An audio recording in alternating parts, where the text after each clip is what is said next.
Anyway, mga kababayan, ngayon, pumunta na po tayo. Rekta na po doon kay Harry Roque at kay John Vic Remulla.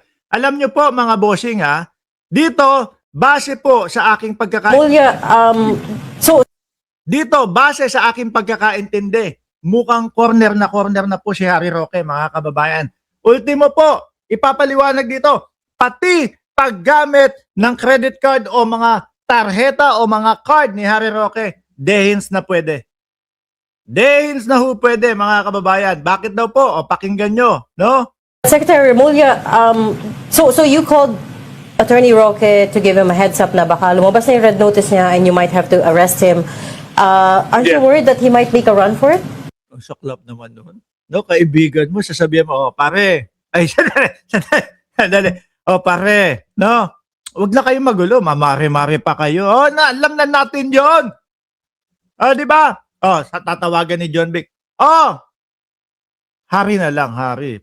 Hindi ako komportable doon sa pare. Harry, no, red notice, no. Pag ito, lumabas, itong red notice na ito, mag-ready ka na.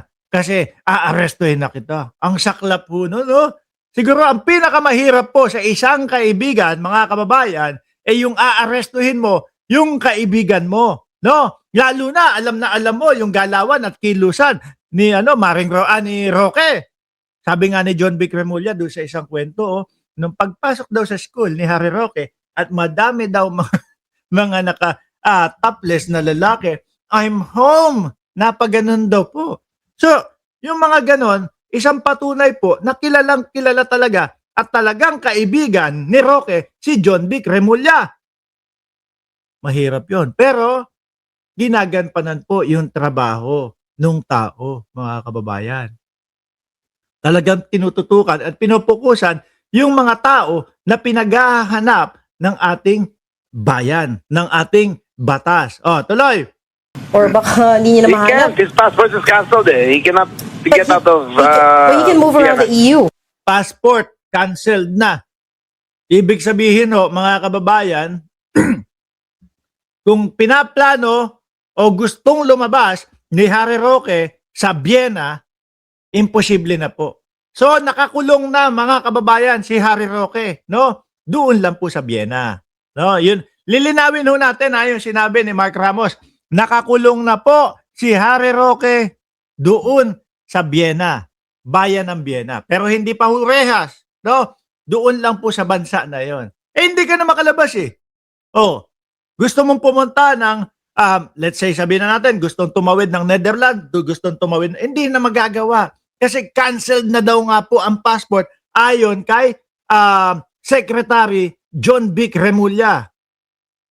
Ano tawag mo doon?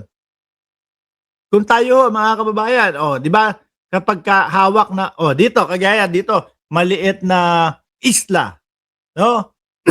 Pag ikaw, may kaso, at hawak nila yung pasaporte mo, hindi ka na pwedeng lumabas. Hindi ka na makakalabas. Unless tatakas ka, gagawa ka ng ibang paraan para maka-eskapo dito sa isla na ito. Ano po kasi yan, yung passport, yung pinakamahalaga po para makatawid ka ng ibang bayan, ibang bansa Cancelled, narinig nyo naman po. Pero ang sinasabi daw po ni Herminio Harry Roque, mga kababayan, na yung passport daw po hindi naman daw kinakancel. Hindi naman daw totoo. Pero sino ang paniniwalaan natin? Etong intelihente o intelligence naggalamay ni John Vic Remulla o yung isang tao na nagtatago na wala na, ipit na po at malapit nang maioblo. Di ba? Or He no? cannot. He He cannot enter hotel. He cannot enter. Wala sa credit card transaction. May Tayo na yan. Naloko na. No? Ano sabi? Walang pwedeng maging transaksyon si Herminio Harry Roque. Hindi pwedeng mag-hotel. Kasi, siyempre, sa hotel mga kababayan, kagaya niyan, di ba? Kakagaling ko lang ng Miami. Bago ka, pag nagpabook ka, hindi basta-basta sa kagaya ng Pilipinas na, book ko ito. No, ito bayad. Sige, okay na. Hindi basta-basta. Mag-iiwan ka nung tarjeta mo, tama ba? Yung tarjeta card, di ba? Mag-iiwan ka nung credit card mo Tapos, mag-hold sila ng let's say $300, $400 during the stay mo doon. No? Pag wala na yun, mahirap po. Hindi ka tatanggapin, mga boss chipamo, sir. Or, kailangan i-hold nila yon. Kung ano man mangyari, kung ano man ang gawin mo, kung makasira ka man doon sa loob ng hotel, doon nila ibabawas iyon.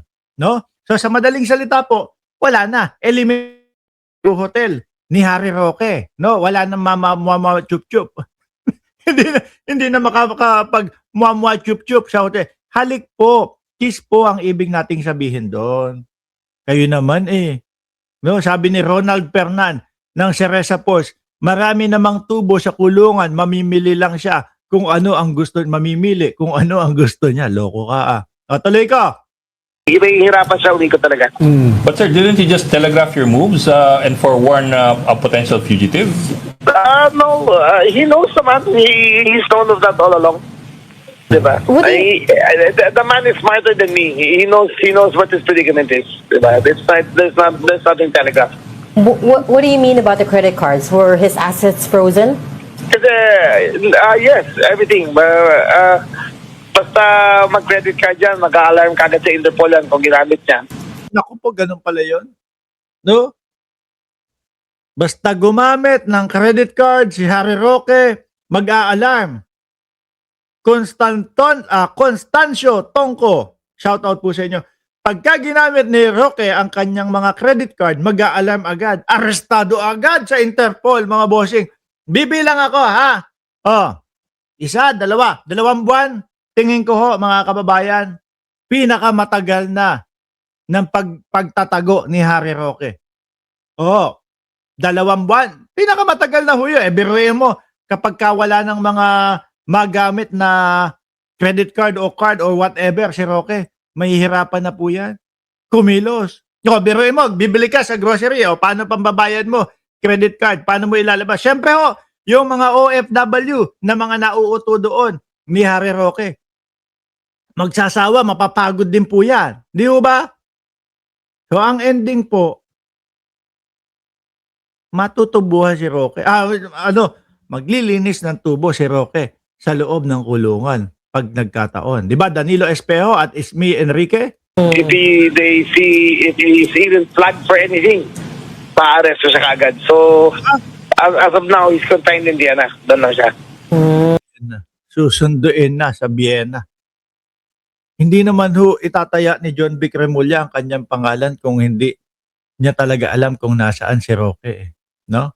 At mukhang totoo yung sinasabi ni Joel na matutuloy po yung bloodbath. Kaya lang po, hindi doon sa impeachment ng Vice Presidente. Mukhang ang tuloy po ng bloodbath, mga kababayan, ay dito po kay Harry Roque. Kayo inaabangan nyo, iniintay nyo yun Tatanungin nyo pa ako mamaya, Boss Mark, anong bloodbath yung sinasabi mo?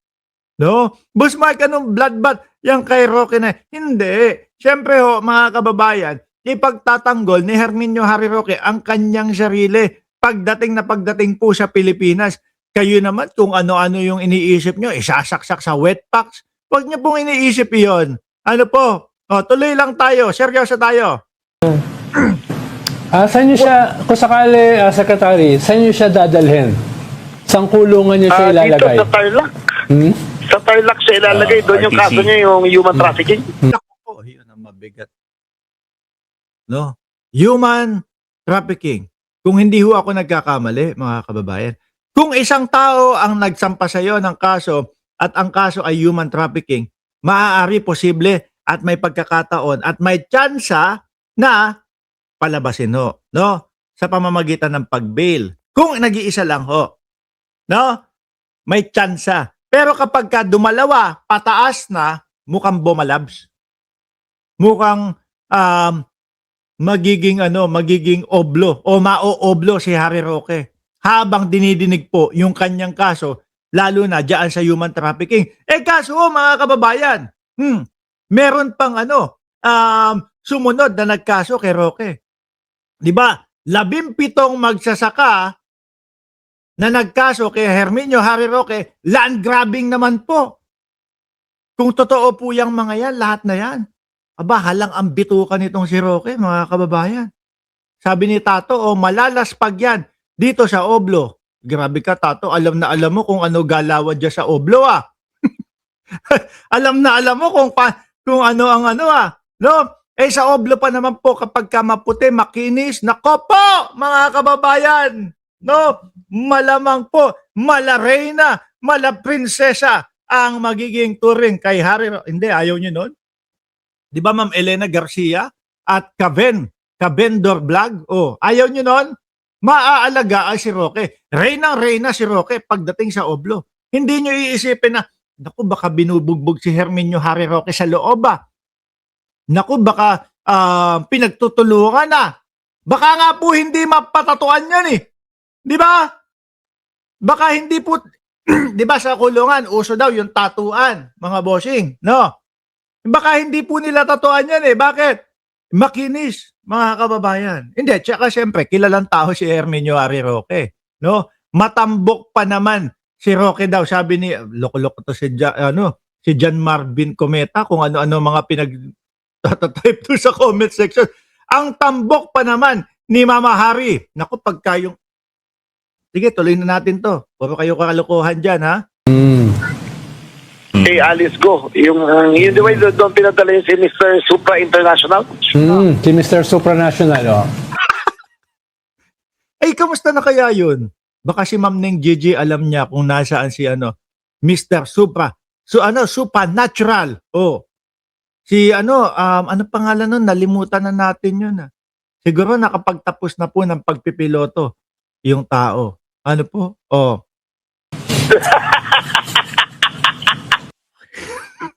Tinawanan na naman ni John Vic Remulla. Hayop to. Alam mo yun. Bubwisit na naman yung mga DDS dito. Alaga! Let's leave him alone, shall we? I'm sure he's living a peaceful life. But Totoo. Yan, totoo. Yung si AR de la Serna. Tingi si Mr. Supernatural, no? Pero tahimik na ho, mga kababayan. Tahimik na ho, mga bossing. Huwag na nating isama dito. Si Rocky na lang po. Alam na alam mo yan, I am Batman, ha? Halatang halata, na mahilig kang manood ng alam mo na yon, yung kulay dilaw, medyo maladilaw na mala-orange na logo, ha? Alam na alam mo yan, ha? Sir, have you made any... Para malungkot kayo eh. Have you made any representations with the law? Nawala yung Sponky. Kaya...